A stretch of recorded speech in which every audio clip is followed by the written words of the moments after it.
ini aku akan membahas tentang angkatan Jepang dan angkatan tahun 1945. Nah, di angkatan kali ini akan kita lakukan perbedaan dari karya kedua angkatan tersebut.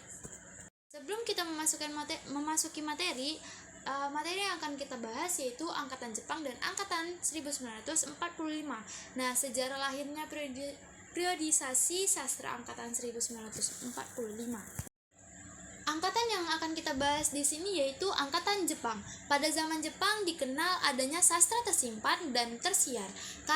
Karya sastra tersimpan ialah hasil karya sastra yang berpengarang yang disimpan sejak tahun 1940-an. Nah, sehingga berhasil terbit pada zaman Jepang. Nah, sedangkan sekarang tersiar adalah karya sastra yang berhasil diterbitkan baik lewat diri sendiri maupun melalui penerbitan. Nah, penerbitan yang ada pada zaman Jepang adalah Panji Pustaka dan majalah Kebudayaan Timur.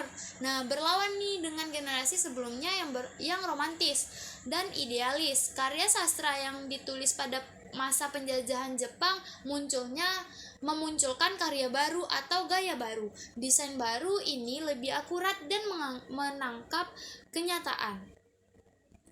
Dibandingkan dengan generasi pujangga baru dan balai pustaka, gaya ini sangat khas. Sastra pada masa penjajahan Jepang dapat digolongkan dalam atau sebagai sastra transisi karena ia berubah dari gaya natural dan idealis menjadi gaya kritik dan realitas. Nah, angkatan Jepang selanjutnya yaitu penjajahan Jepang. Kita melihat semakin banyak jumlah orang yang menulis sajak dan cerpen. Demikian juga dengan sandiwara. Sedangkan cerita roman kurang ditulis. Kehidupan dalam masa Jepang itu kacau.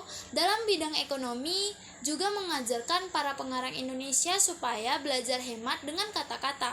Nah, setiap kalimat, setiap alinea ditimbang dengan matang, baru disodorkan kepada pembaca.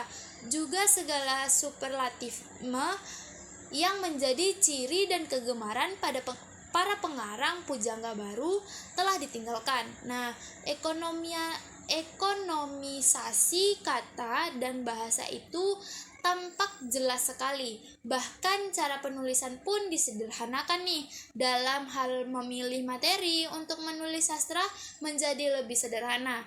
Yang menjadi perhatian para pengarang bukan lagi masalah yang pelik ataupun kehidupan yang rumit, melainkan kenyataan sehari-hari yang tampak karena benar-benar terjadi.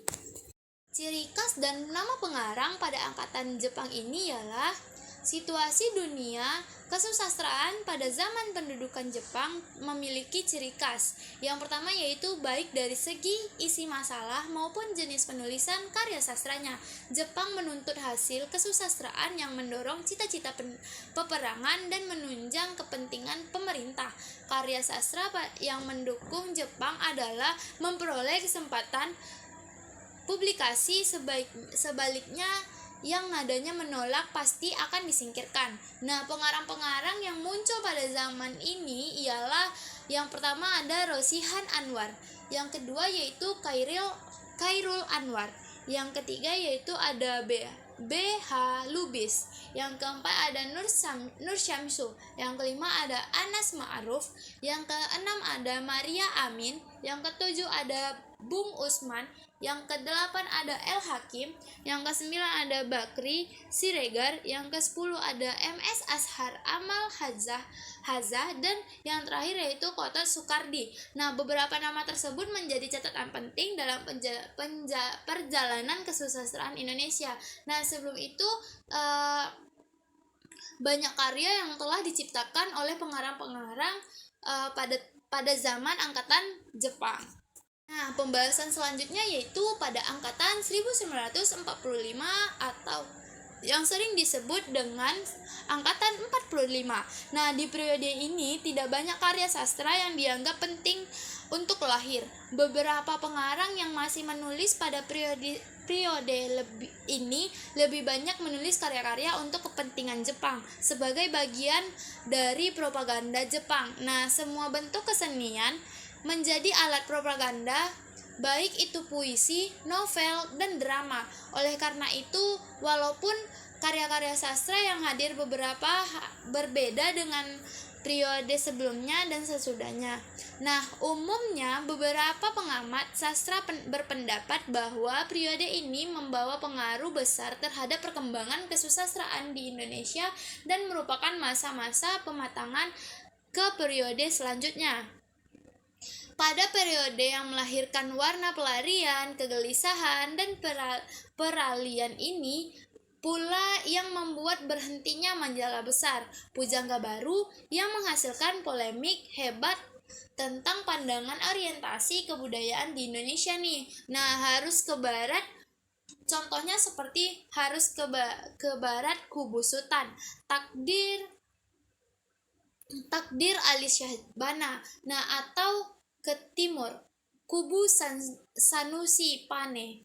Nah, polemik tersebut akhirnya berhenti dengan kedatangan sastra Jepang yang tadi saya jelaskan. Pada periode angkatan 45 ini yang dibagi dua menjadi sebelum dan sesudah penjajahan Jepang. Pembahasan periode ini secara tersendiri dilakukan oleh dua penulis sejarah sastra yaitu Nugroho Susanto dan Ajip Rosidi. Nah, perbedaan dengan sistematika adalah pada pembabkan. Sistem angkatan tidak mengenal pembabakan. Pada sistem periode angkatan 45 dipecah menjadi dua periode dan menjadi dua babak, yaitu periode 42 dan 45 yang masuk pada masa kelahiran dan periode 45 hingga 53 yang masuk pada masa perkembangan. Nah, tadi kan udah aku bilang nih akan ada perbedaan karya dari tahun 1945 dan angkatan Jepang. Nah, angkatan 45 ialah nama yang diberikan kepada para sastrawan kesusastraan modern Indonesia yang berkarya di sekitar zaman penjajahan Jepang pada masa kemerdekaan dan beberapa tahun sesudahnya. Nah, tokoh yang memadai periode sastra angkatan 45 antara lain yaitu Chairil Anwar, Asrul Sani, Rifai Apin, Usmar Ismail, Idrus, Ida Nasution, Utuy Tatang, Sontani, Balfas, J.E. Tutengkeng, dan Pramodi Ananta Tuir. Nah, salah satu karya yang paling terkenal adalah puisi yang berjudul Aku, yaitu karya dari Chairil Anwar. Penulisan karya angkatan 45 ini mulai ditulis dengan bahasa Indonesia.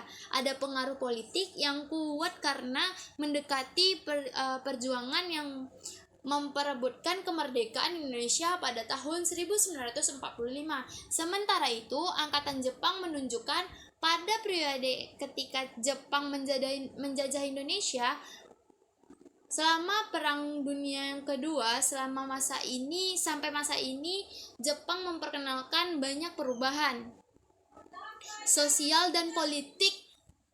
Beberapa perubahan ini termasuk pengenalan bahasa Jepang, nah, sebagai bahasa resmi dan penghapusan bahasa Belanda dari sistem pendidikan. Karena angkatan 45 dan angkatan Jepang terjadi pada periode yang berbeda, memiliki fokus yang berbeda pula, sulit untuk membandingkan kedua angkatan tersebut secara langsung. Nah, sekian materi dari saya. Assalamualaikum warahmatullahi wabarakatuh.